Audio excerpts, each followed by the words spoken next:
Hello, I really hope nobody saw me or heard me swear. I didn't. Did you? What? No, nobody could see me doing a little to the music.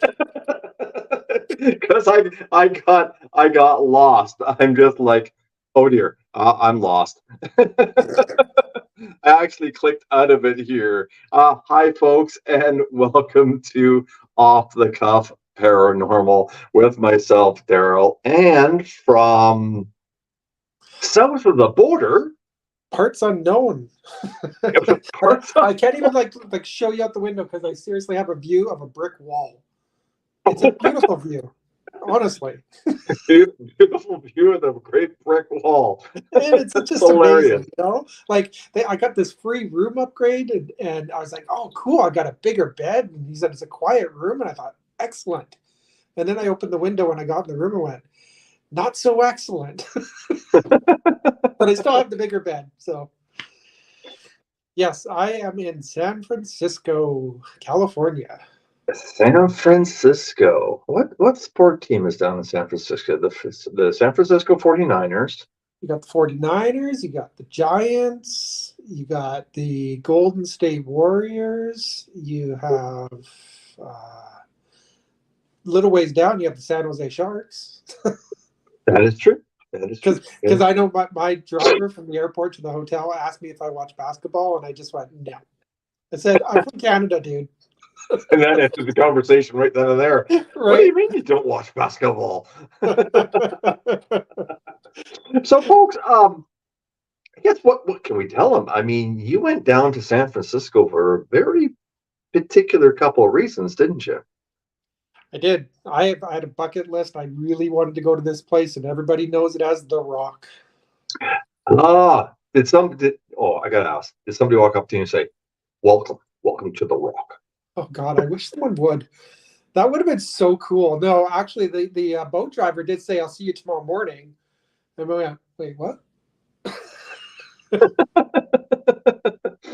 I haven't seen anybody make any comments yet, so I'm assuming that nobody's making comments, but that's good. We got a couple. I see it says live over that way. Oh yeah, we are live. We are live, but for some reason, like the guest thing is on, and I don't know why. But anyway, I'm there. The Rock. Amy said she was going to watch. So. Oh yeah. Well, The Rock is also known as Alcatraz. And just for those of you that may not know it, and I don't think there's too many people out there that don't, I got a little something I just want to show you here. Okay, so here's a picture. Right, that's a picture of The Rock, right? That's it. Well, I did a little something, and I just thought it would be kind of fun to. Whoops, hang on. Just a minute. Hang on. It'd be kind of fun to play this. What'd you do?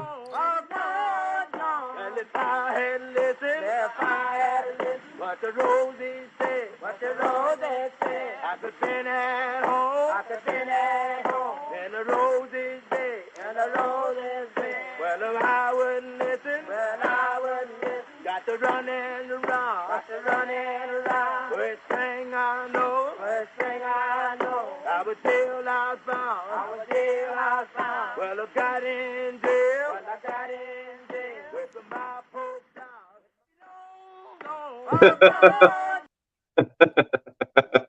What was that? That was just a very old tune that when I looked up, I couldn't resist it. If you heard them say it, it was a chain gang. And when you used to have the chain gangs going to prison, they used to sing songs. Right. And that was one of the songs that a group of them were singing. So I had to play it. So now you can officially say, folks, we've officially tied you to the chain gang and sent you to The Rock. I posted it. I posted it to Facebook that I was there, and I had a friend say he was going to bail me out if I needed it. And Karen just said hi. I know she's online. Hi, So Karen.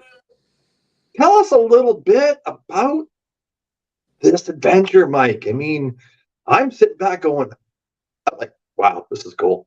I want to hear more. I read some of the stuff you sent me, and I'm just like, every time I read it, I'm like, Yeah, you yeah. know, reading more and more. So walk us through it, dude. Walk us through it.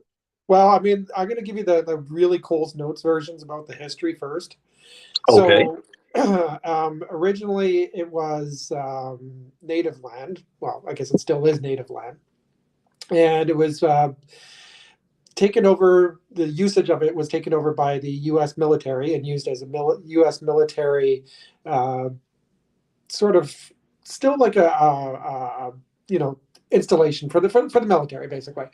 Then, after the military kind of gave it up, the United States penitentiary system decided to use it as a maximum security prison.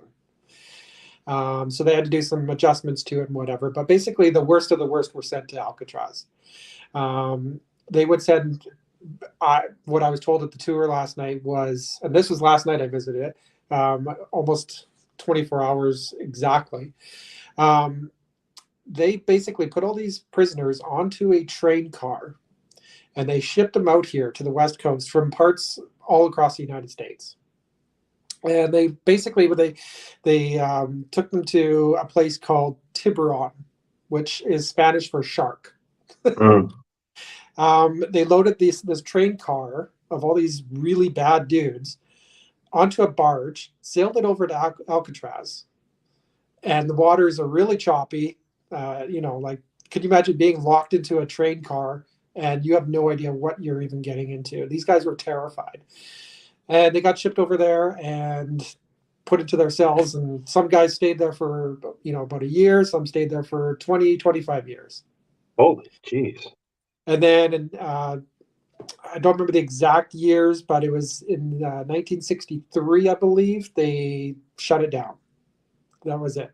And it was built in 1915, I believe. Now, again, don't give me the dates right because or wrong because I don't have my trusty computer beside me to get the dates exactly right. But I'm just looking at what you sent me, Mike, and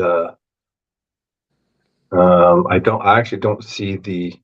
I could look it up. Yeah, you continue on. I'll look it up. Okay, so and then after it was shut down, the government didn't really know what to do with it, and the First Nations people, they kind of came to the government and said, "Okay, well, we'll take over, and we'll just make it, whatever we choose to make it. It could be a hotel, could be whatever. We're gonna do something with it." And the U.S. government said no. They said, "We don't want you to have it." So then the First Nations people did a sit-in, basically tried to. As I was told, that the First Nations, it was basically the start of their uprising. Like they have like Black Lives Matter, they had Indians Matter. So that's why in one of the pictures that you're gonna share with us that I took, it actually says something about Indians welcome because that was part of the sit-in that they had at the island, and they occupied the island for I believe it was 18 months. Is that the one with the sign over the bars? No. Or It's this right one? that one there. That one right Okay. there. Yeah. So they basically occupied the island until it was decided that they were going to keep the prison as a national park and have people learn the history, be told the history, right down to the very core of it, like what exactly happened and who the land belongs to and everything. So that's the Coles Notes version. There's a lot more to it, but I mean, you can obviously Google it. Yeah, well, it was. It says the island was developed in the mid 19th century, 1934. military fortification and military prison in 1934.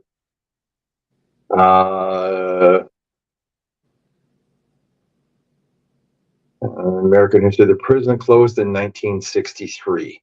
Yeah, I got that year right. Yeah. Yeah. It closed 1 year before I was born. Wow. Okay. Yeah. A long time ago. So there's some very notorious people, men that were sent there though. Probably the most famous is Al Capone. Yeah. Another one was the Birdman. That was his nickname. Yeah. I can't remember who he actually was. I don't remember his name. I just remember his nickname now.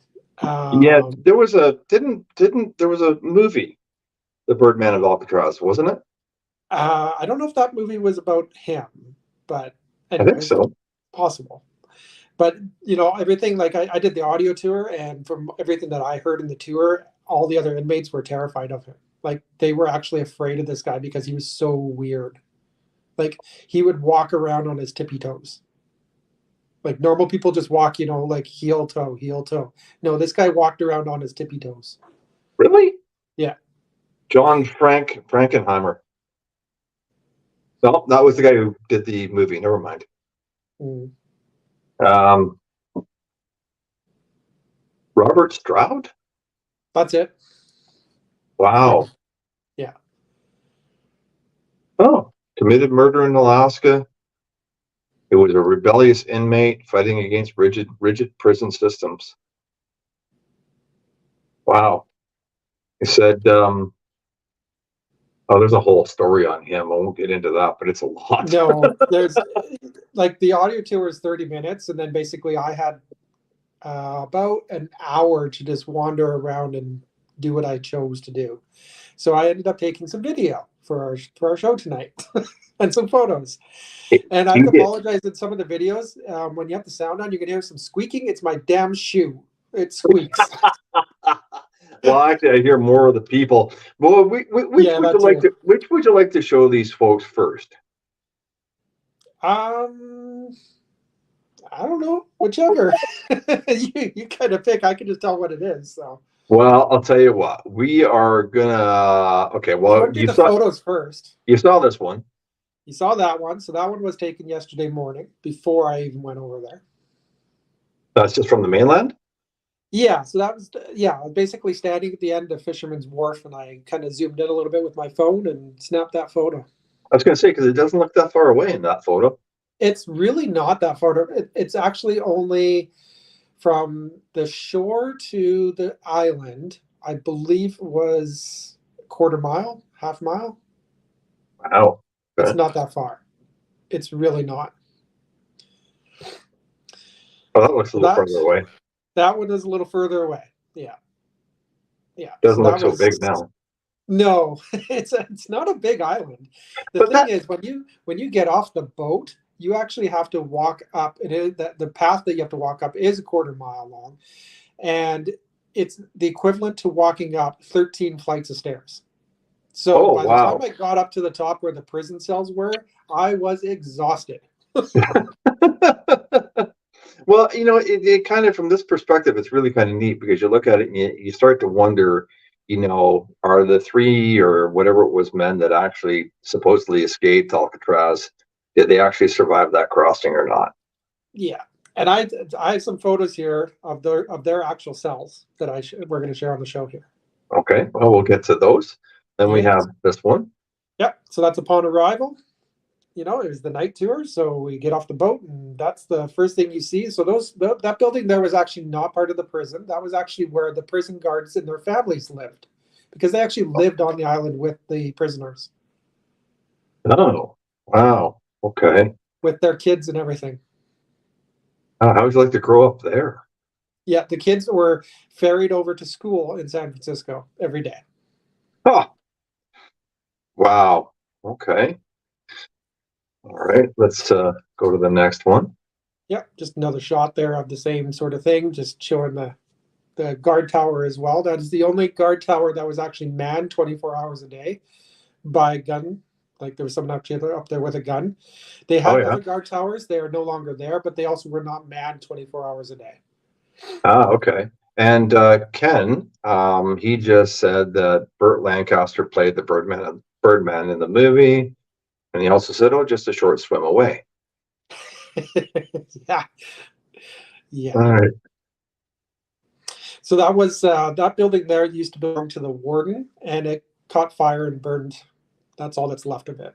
Now, did that So catch fire? Was that a deliberately set thing, or was that just something that, or do uh, you know? no, I'm pretty sure it's deliberately set because fires don't just happen there over there. There's not really, and there's no resources to put out a fire either. They had fire hydrants, but they weren't even No working. resources. They're surrounded by water. Right, right. But they even said on the boat over that they have to barge water over to the island.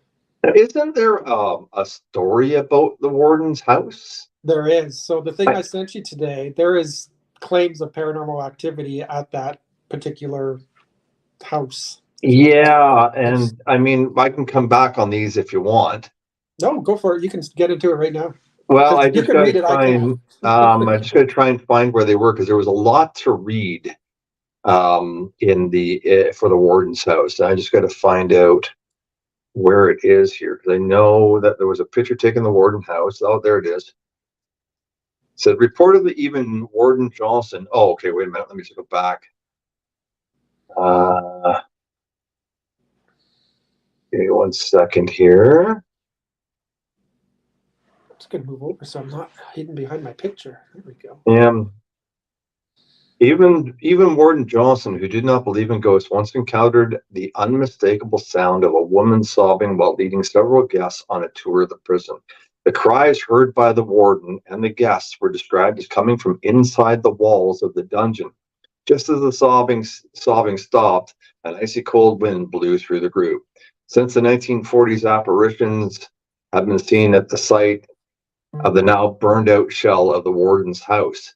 During a Christmas party at Warden Johnston's, several guards told the story of a ghostly man who suddenly appeared before them wearing a gray suit, brimmed cap, and sporting mutton chopped sideburns. As the startled guards stared at the apparition, the room suddenly turned very cold, and the fire in the Ben Franklin stove was extinguished.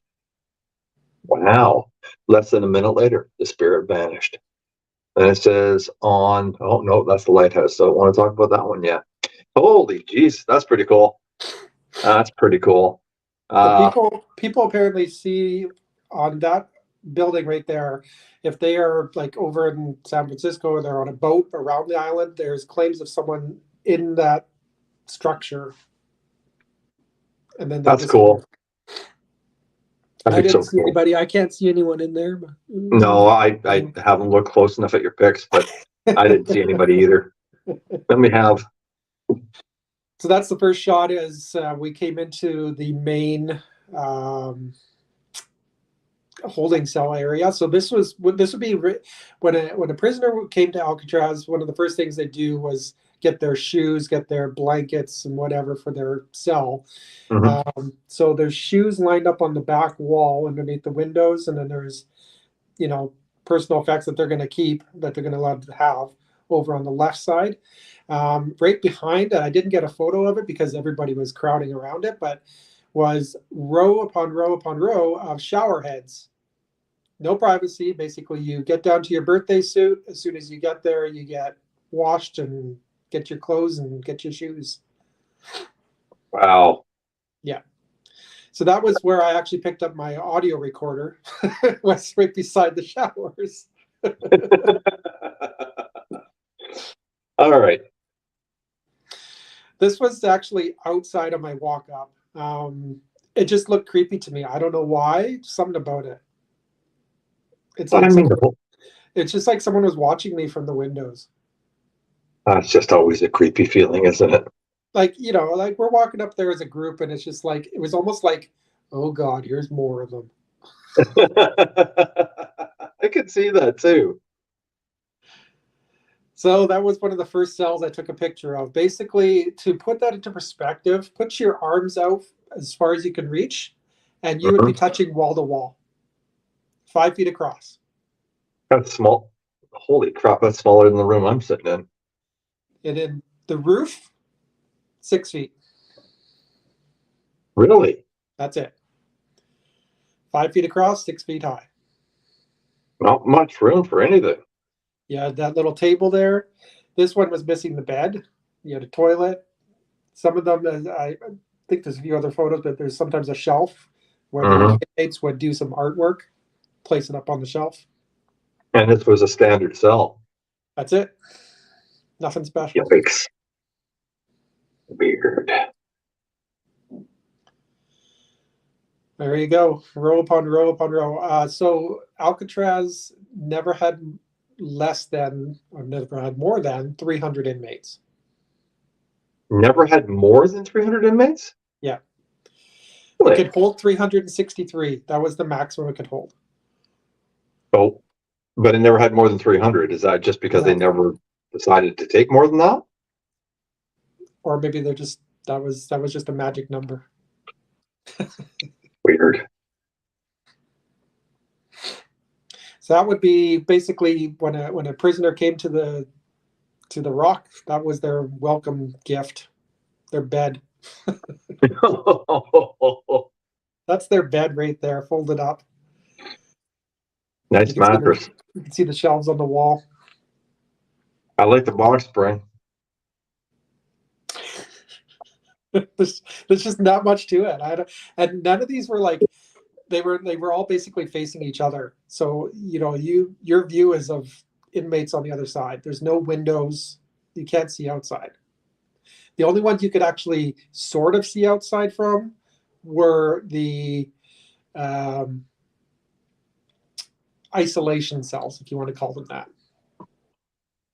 Oh yeah, we have some stories about those. Yeah. Yeah, they were creepy. We'll get back to that because we do come down to those, don't we? Oh, we do. Yeah, so this was a picture I took in the library. I wonder how long those cobwebs have been there for, hey? I was gonna say, what the hell kind of spider built those? I took the picture and was like, okay, I'm like, that was like Indiana Jones creepy stuff. That's pretty cool. Wow. That's a long time. They don't clean often there, do they? No. Adds to the aesthetics. It looked pretty legit to me. So this was cell number 12, I believe. I believe so. Now there is something, I don't think it was cell number 12 or cell number 13.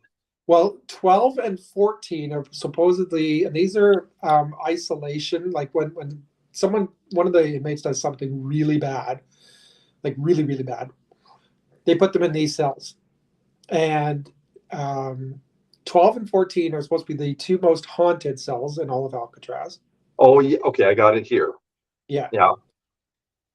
Today's visitors and staff often report cold spots within the hallways of D block, as well as sudden intense feelings.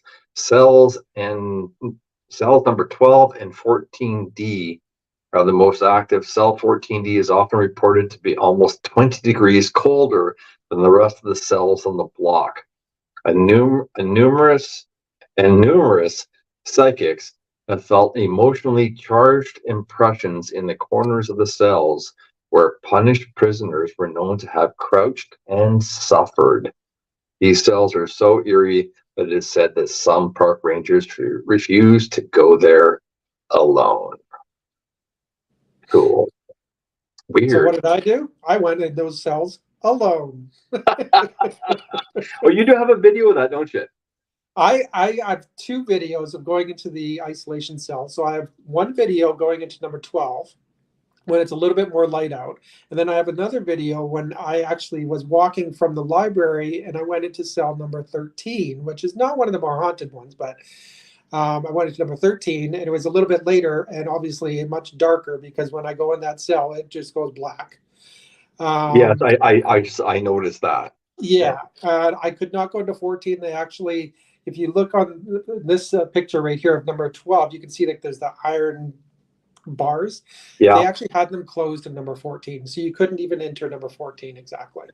Well, let me read a little something here, because you're talking about 14. When authors Richard Werner and Nancy Osborne, authors of the book Haunted Houses, made a trip to Alcatraz, they felt eerie feelings in cell 14D. When the pair entered the cell along with park ranger, they felt strong vibrations and tingling sensations in their hands and arms. Convinced that something or someone was there with them, Osborne stated that she had never felt so much psychic energy in one spot. Co-author of the book Haunted Alcatraz, Michael Curry, also had described receiving psychic impressions when he visited cell 14D, also experiencing tingling sensations. He tells of seeing a small man with a head shaved who told of being beaten, his legs broken by guards, and left in solitary confinement. There's more about 12. You want me to keep reading? Yeah, no, yeah. I mean, basically, I know like what they would do to the inmates in these isolation chambers is basically you got your bed for the night, and then as soon as the morning came, your bed was removed from your cell. You had no no nothing. You had no privileges at all, and because where these cells were facing, they were actually facing the windows towards the Golden Gate Bridge, and the wind would actually come in through those openings, and the inmates would be basically frozen because it was so cold, right? Like, so San Francisco is not a warm place. I can vouch for that. Yeah. Well, it says here, on another occasion when renowned ghost hunter Richard Sennett and his psychic spent the night in Alcatraz, Sennett locked himself in cell 12D, where an evil spirit is said to make his home. As the steel, is that why it was closed? This is 12. This photo right here. That's 12. Yes. As the steel door was closed, the ghost hunter felt icy fingers wrap around his neck while experiencing psychic visions of the bodies of twisted and dismembered men. Oh, God. You know, I mean, don't they tell it? What do they call it? Alcatraz? Yeah. There is another one now. I think. Let me just see if I can find it here. I read it here somewhere. Give me a second here. Hang on a second. I'm just looking for it, folks. Let me just see if I can find it here. There was a story. Oh yeah. Okay. So, and now is this one of the strip cells? Yes. Okay. So there is this story, and I really want to read it. Now, is this part of that same picture? Is that where they are? Not exactly. Okay, so we're going to go back to this one. I want to read this to you guys all, because when I read this, literally, yeah. Okay, so a little bit about these strip cells. 5 of the remaining 6 cells in D block were known as strip cells, but were more often referred to as the hole. Reserved for the most severe offenders of prison rules. These cells were located on the bottom tier, the coldest place in the prison, which Mike just told you about, and contained only a sink, a toilet, and a low wattage light bulb that the guards could turn off. The prisoners' mattresses were taken away during the day. They were not allowed at any time in the yard or showers, or given reading materials. Inmates could only be sentenced to as many as 19 days in the hole, completely isolated and in a state of constant boredom. The last strip cell, known as the Oriental, was the most severe punishment the prison could assign, assuring complete deprivation of all peripheral senses. The dark steel encased cell contained no sink, no toilet, just a small hole in the floor for prisoners' waste. Inmates were placed naked in the cell, given a restricted diet, and confined to the pitch black, cold environment. Although a sleeping mattress was allowed at night, it was removed of the day. Blah blah blah blah. A former guard who worked at the prison in 1940s reported that guards often saw the ghostly presence of a man dressed in the late 1800s prison attire walking the hallway next to the strip cells. On one occasion, an inmate was locked in the hole. He immediately began to scream to someone with glowing eyes was there with him. In the 19th century, spectral prisoner had become so much of a practical joke among the guards that the convicts' cries of being attacked were ignored. The inmates' screams continued well into the night when they were suddenly replaced by total silence. When the guards inspected the cell the following morning, the convict was found dead with terrible expression on his face and noticeable handprints around his throat. The autopsy revealed the strangulation was not self-inflicted.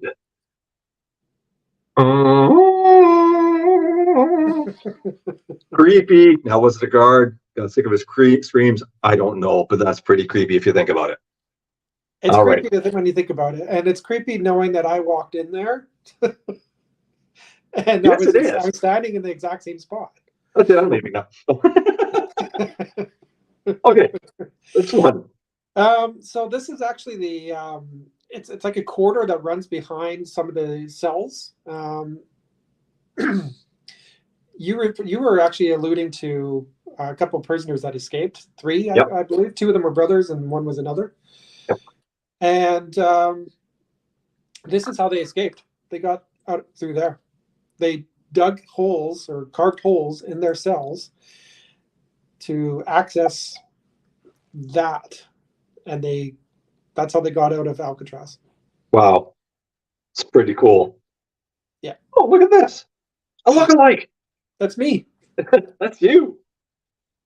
It is me. No. Yeah, The we're number hat's lit now. 13. Yeah, I got the hat over there somewhere. And which one's behind you?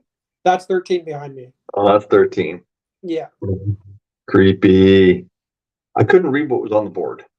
So on the board there, that's actually it looks like I don't know if it's actually been up there since 1964, but that was the lunch menu. That was that was the lunch menu. Here I am looking at it going, what? It's got to say something weird. No, it's lunch menu. No, it's the lunch menu. But basically, it's very interesting because this is the beyond the bars is actually where the chef, like the cookers and stuff, would work, and they had to be separated from the inmates for a very good reason. Because if an inmate got any of their utensils, they could be used as weapons. That's true. And it did happen from time to time. It did happen. Mm-hmm. Purposely, maybe? Makes you Oh wonder. yeah, like some inmates were killed because someone got a butcher knife and. Lovely. Yeah. Go on to the next. Yeah, so that's just I poked my camera through the bars and. Oh, okay. Get Right. a better view of the kitchen. All right. Outside Alcatraz. Nice. And I put my camera because I'm lucky I'm 6 feet tall. I actually was because basically you can only see the first floor, right? You can't see any of the other floors. So I actually put my camera up at the end of one of the cell blocks on the second floor, and that's what that is. So a lot of people don't actually get to see that. So I thought it was kind of cool. neat. Very neat. Wow. Really, really weird. Really just interesting photos and such an interesting place. And there's so many stories, haunted tales. But folks, now we get to go into some interesting stuff. So I'm just going to play the videos and Mike will walk us through it. Video number 1. And a lot of these are just short, but have a look.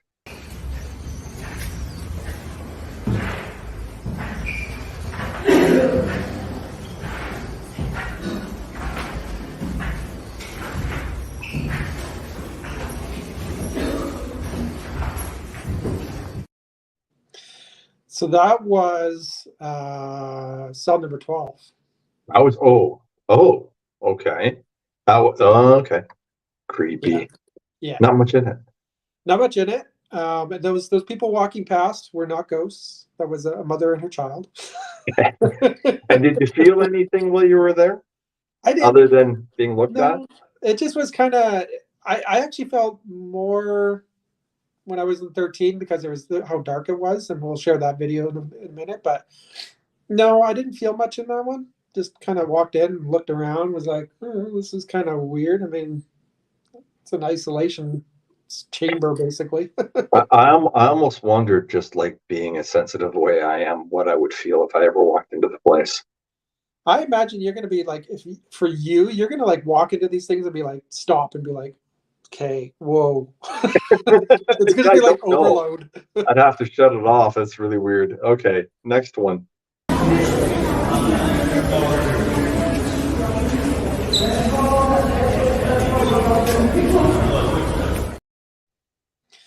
So that was one of the first videos I took. I know that was when I was with a lot of the people still. You can hear them talking, but I was just trying to show the upper levels of the cell blocks, kind of like this photo that we still have up here. So Take one more. We'll take one more look. Oh yeah, I got the photo up there, don't I?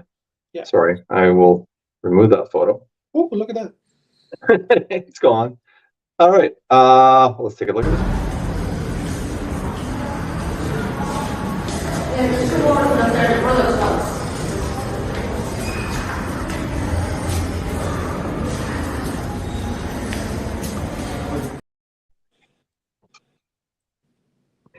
It just Yeah, gives you perspective, right?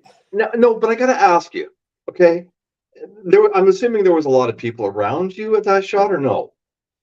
Not a lot of people. Like after the audio tour, because my group was probably like 40 people, 40 or 50 people. The only reason I ask, and I'll play that video again, Okay. as you spin around, you can hear the voices in the background. You can hear all that. Listen to the one whisper. Okay.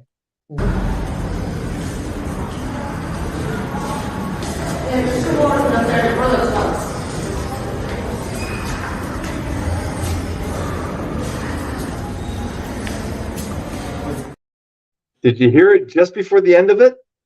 It's almost like I don't think it was me sighing. I mean, it might have been, but so you can hear it just before the end of it, right? Yeah. And I when I first played that video, I went, oh, I hope that was him. But that was pretty cool if it wasn't. But that was pretty cool. Could have been. I mean, and also my shoes are kind of. I'm trying to turn to be. I'm trying to be quiet as I'm doing it, but yeah. And then we have this.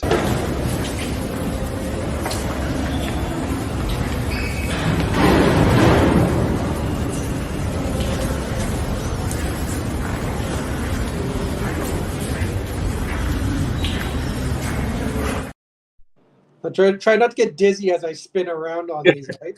I just want to like try to get perspective for people just to realize how big it is in there. Like, it's just like there was like three layers or 4 layers of just cells. I have a hard time imagining what it would be like. I mean, sitting in there with all the inmates in there, and if they were all, babbling, talking, yelling, screaming all at the same time. I mean, my God, it would be tremendously noisy.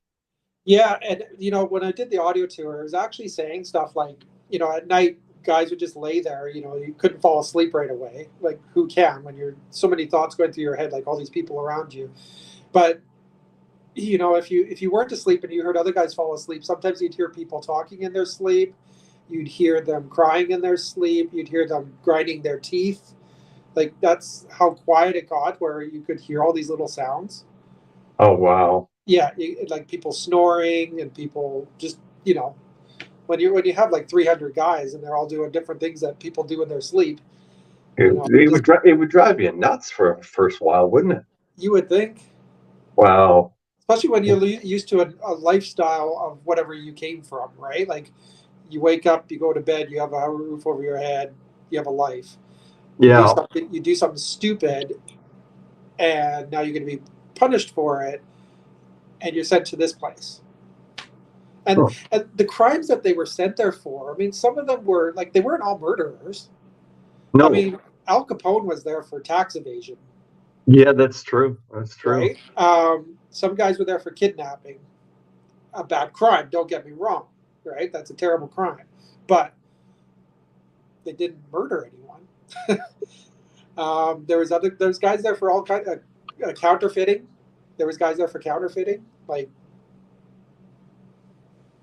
so it really wasn't all. Like, I mean, it makes you wonder when if they were supposedly the worst of the worst of the worst. Counterfeiting, you wouldn't think would fall into that, would you? You wouldn't think, right? But they ended up there with the murderers. Yeah. There was apparently I was just reading here that in cell block C, there was a utility passageway where convicts Bernard Coy, Joseph Kretzer, and Marvin Hubbard were killed during their escape attempt in 1946. Is haunted. Loud clanging noises are often heard, but stop when the door is opened, only to resume once the door is closed. Others have reported seeing the apparitions of a man wearing fatigues and hearing disembodied voices at the riot site that left the 3 prisoners dead. Oh, that's creepy. Did you happen to see this passageway? I think it's the same passageway where the 3 guys that escaped and got on the raft and Oh, same passageway. oh, okay. Basically, that corridor runs right through the middle of the cell blocks. Yeah. Right? Because they're all kind of back to back and across from each other and whatever, but that corridor runs right down the middle. Well, yeah, because you got to have somewhere for the piping to go, right? Exactly. And they put a light in there just so we could see. But there's basically, I had to put my phone right up to the plexiglass because they didn't want you going in there for good reason.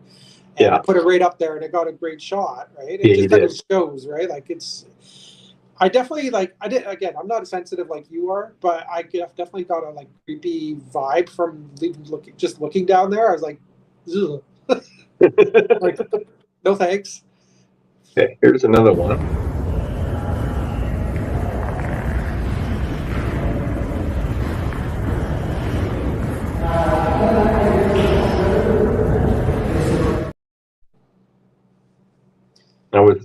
That was like what that would have been the library. So they did have a library, but they were very particular about what they allowed people to read, weren't they? Yeah, so on the audio tour, you know what, they let them read all kinds of interesting things, and one of the things I learned was they would learn educational stuff. Like one guy learned how to be a gardener, and he was actually such a good gardener that they got him to start doing the gardening around Alcatraz. Oh, it's because of what he learned while he was there. One. Yeah, that's definitely a safe one. Well, yeah. Now I'm gonna, because I don't know if you got did you get a video of the laundry room? No, I never got to see the laundry room. Well, because there's a story about the laundry room, and the laundry room in cell block C is also said to hold an unseen presence. When CBS News team brought in celebrity psychic Sylvia Brown, along with ex-convict Leon Thompson, Sylvia immediately encountered the unseen presence and strong impression of violence in the laundry room. As she described, a tall man with a bald head and small beady eyes. Leon Thompson, the ex-convict, moved forward, stating, "I remember Butcher. He was a hitman with Murder Incorporated. Before they caught him, his name was Abe Moldowitz, but we called him Butcher. Another prisoner killed him here in the laundry room. Prison records confirm that Moldowitz was killed by another inmate in the laundry room area of cell block C.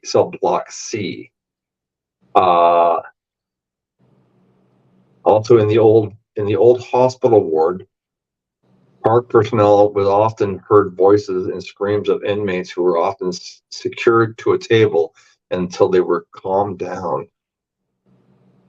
Oh, that's creepy. They did things differently back then.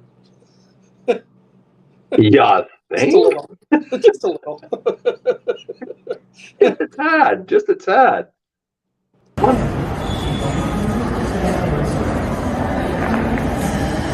it's the beginning.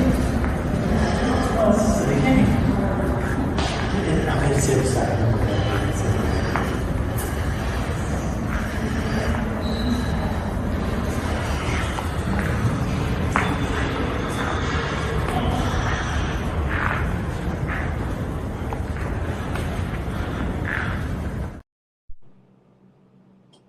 Now, is that just the main hall again?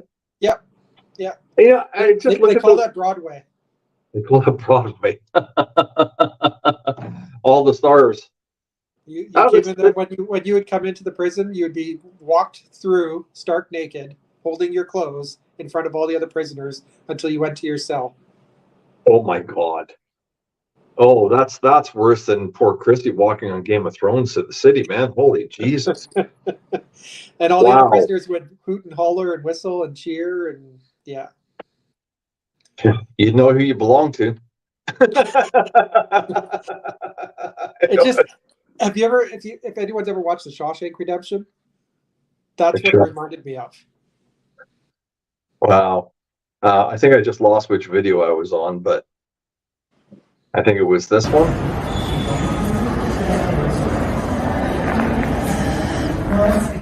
Yeah, it was that one. Watch that one, yeah. Okay. Got one more video, two more videos.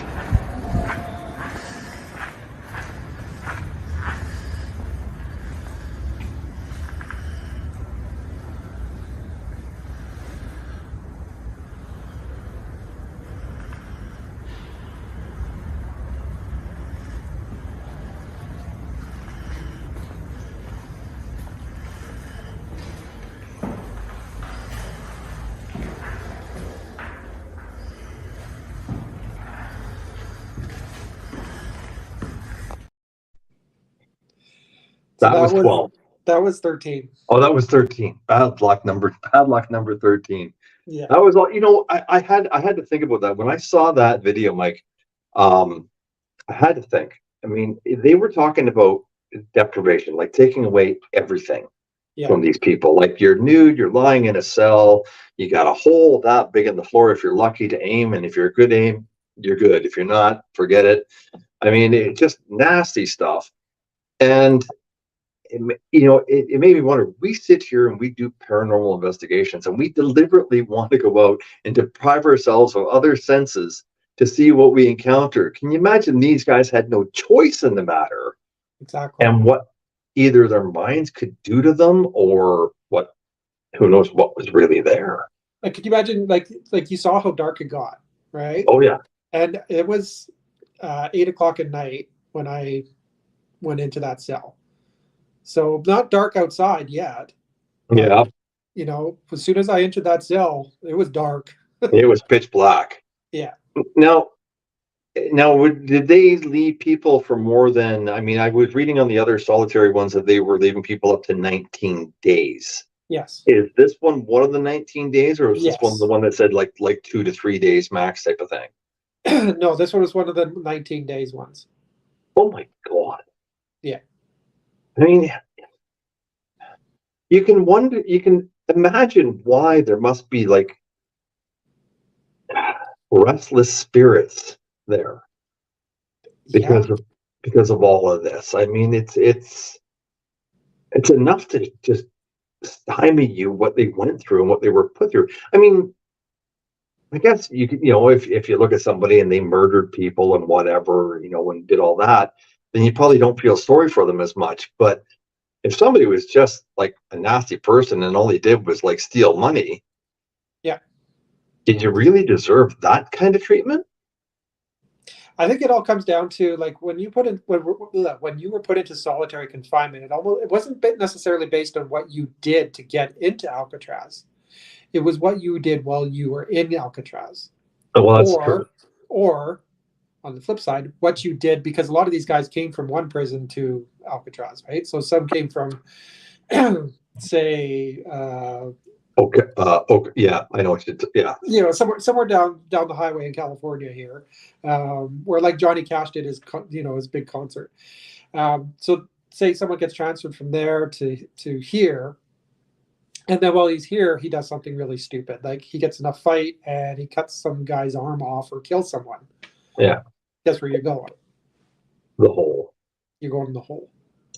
It's just on one hand, I look at that and I think if I ever had the opportunity to investigate there, would I actually put myself in that situation? I mean, knowing me, I would, but I don't know if it would last.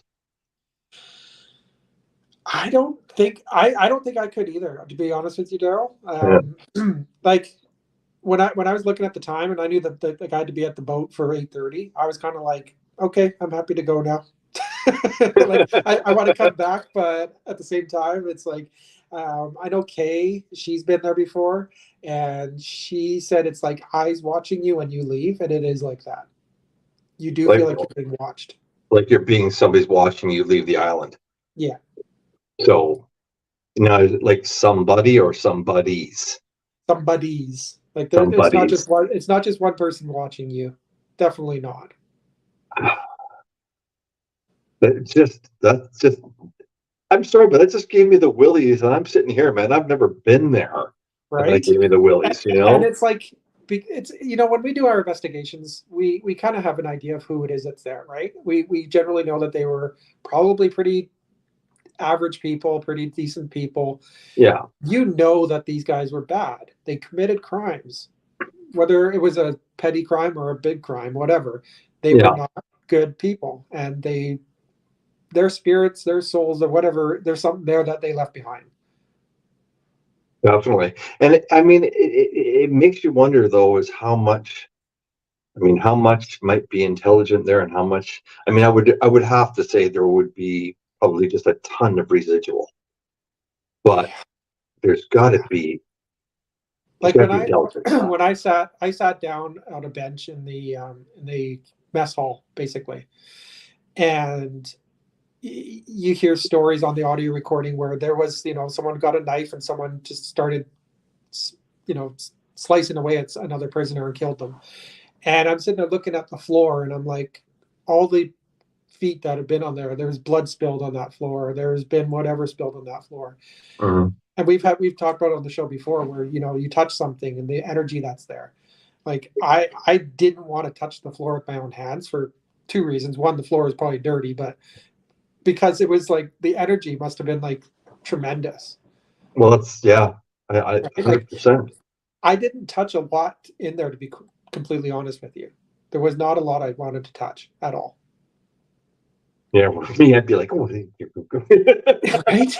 But like I didn't even touch any of the cell bars or anything like that. I couldn't. I'm bad. I just like to reach out and touch things. I'm terrible that way. I God, don't. And it wasn't even a conscious thing though. It was just like I realized it after the fact that I didn't touch anything. wow, that's pretty interesting when you think you walked away and you just like, wow, did I just not do that? I mean, Yeah. it's almost human nature to want to do that, right? But then you hit this place and it's so overwhelming, and everything you look at is so overwhelming. It's incredible. I think we have one last video. Yes.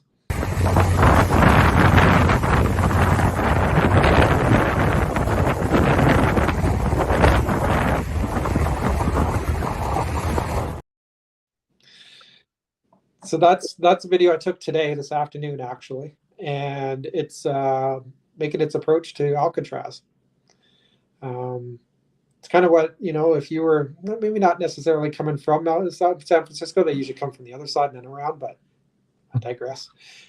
That's what the prisoners would have seen before. Or the heading last on thing up they would have and- seen. Yeah, Wow. That's and you just, think about it, like today was a beautiful day, like blue sunshine, but normally, like I don't know how many months of the year, Alcatraz is just shrouded in fog. You can't even see the city. yeah, it would just be cold, miserable. I mean, if there's one thing that you could look at and say, if you had the opportunity to go back and actually do an investigation, Mhm. what would be the one thing that you think you would be most inclined to want to do? Um, I wouldn't even know where to start, to be honest with you, because just everywhere just had its vibe to it, right? And everywhere is like a little bit different vibe. The main like Broadway, the main cells, you could investigate 300 different cells and probably get 300 different results. True enough. True enough. Right? It's Now, just I wouldn't even know where to start. Like out of everywhere, and I know there was a lot of areas that you didn't go, but would there be anywhere that you did see or anything like that you would not go alone? I mean, because I even went into the isolation cell like by myself, and there wasn't Yeah, but there anyone were still crowded people around. there. But there was people, but they weren't like in that area with me. They were other parts of the prison. So Oh, when okay. I went in there, the closest person to me was probably, I don't know, 40 or 50 feet away from me. But So would you do it at night though, if you were there? it's really, it's real. I'm gonna probably say no, and it's be just and you know me. I mean, I don't have fear like that because I've been in places where it's like dark and spooky, and it's like I Yeah, go in there, I would go okay, but I don't know if I could do it. Not alone. I could do it with someone with me. definitely a creepy place. I don't know. I would have to go visit it first and then decide, I think, from there as to whether I would actually. I mean, I could do an investigation with other people, but I don't think I could ever go wander around by myself because No, I think I'd be no, overwhelmed yeah. in there. I couldn't do it alone. Not a chance. Not Yeah. a chance. I think Well, I'd be, my senses would be too heightened, and my, pardon me, my adrenaline would probably be way too high for me to yeah, even focus properly. true. True enough. You'd all be like, Exactly. waiting Every for the little cell sound door to you're go. thinking, okay, I heard that. Oh, I heard that. Oh, I heard that. Oh, I heard that. You know what? You know, it's a pretty bad place when the cockroaches go, shh, keep it down. You know? Like, could you imagine? Okay, Daryl, put yourself in the situation. Like, you've seen the video of all the rows upon rows upon rows of cells. Yeah. Okay, you're there alone. You're standing there in the middle of Broadway. You know that there's no one else there, and you hear a shh, he's coming. I'd be like, and he's leaving. Like, Let me out of here. I mean, like, when's that boat coming? Half an That's hour. right. No, You no, got no, another it's eight coming. It's hours. Oh, coming crap. now. Okay. All right. So, wow. You mean incredibly really cool, Mike. And I mean, the fact that you were able to get the pictures to me and the videos and we were able to show them to everybody else, it's fantastic. And I mean, honestly, I got to admit, I'm a little bit jealous. I would have liked to have seen it. But, for me, I'm busy getting ready to move. So maybe one day I'll happen to have the pleasure of going down there. Maybe I'll just drag Mike back for the hell of it. You don't have to convince me. You know what? It would be a lot more fun to like. I'm here right now by myself. I mean, for put disclaimer out there, I've traveled down here alone. It would be fun to go with someone else that has a similar interest in it because it might add to the whole experience a bit more. Oh, yeah. Um, Yeah. just I think when you have your own thoughts and your own, opinions of things and whatever, it's one thing. But if you're with a fellow investigator or someone that has an interest in it, I know it's another level. But Fair enough. yeah, So one last thing, Mike. I mean, we're at about a minute left. Okay. You went and saw a lot of other places, a lot of other things. Top couple of picks for San Francisco, other than Alcatraz. you got to go on the Bay Cruise. I did that today. Do that. Sailed underneath the Golden Gate Bridge. Not many people can say. Well, I guess a lot of people can say they've done it, but just see it from a different perspective. Interesting note. I know we got short on time here. If you go under the Golden Gate Bridge, you look up and you see all these nets along the side of it. It's to stop people from jumping off of it. I bet you that Golden Gate Bridge is haunted too. It is. Alcatraz. All the things that I did. There's a submarine that's at Fisherman's Wharf, the USS Pampanito. I saw that and I thought Very cool. That red room would have been awesome to do an EVP session in. And you know what, Daryl? Okay, so I was the first one through the gates because I was there waiting. And I was completely alone inside that submarine for the entire time I was down there. Wow. Really? Yes. And cool. I'm not kidding you. Those little, like, I posted pictures to my Facebook, but yeah, the openings you had to crawl through, and I'm 6 feet tall and not a small guy. So they were not easy to crawl through. Well, that's why I wish I had taken video, but yeah. Well, that's why you're supposed to go through feet first, eh? You got that little handle above. You just grab on and you swing your feet through. Yeah, I put one leg through and then kind of went. Yeah, I know. I did that when I went on the Russian sub that was down here in New West for a while. Yes. And apparently Karen said, NPI road trip, most definitely. That'd be one heck of a road trip. There's But for one sure. thing there's one thing I didn't get to do, and I do want to do it. It's called the Gray Ghost. It's over in Alameda. It is the USS Hornet. It is an aircraft carrier. I didn't get to do it this trip. It's something I'm going to have to come back and do, but yes. Count me in, dude. Yes. Count me in.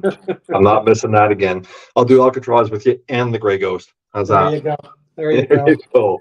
All right, folks. Well, guess what? We're just running a little bit over. It's 9:01. But honestly, guys, it's been really great being able to get all this information out to you guys and show you the pictures and the videos.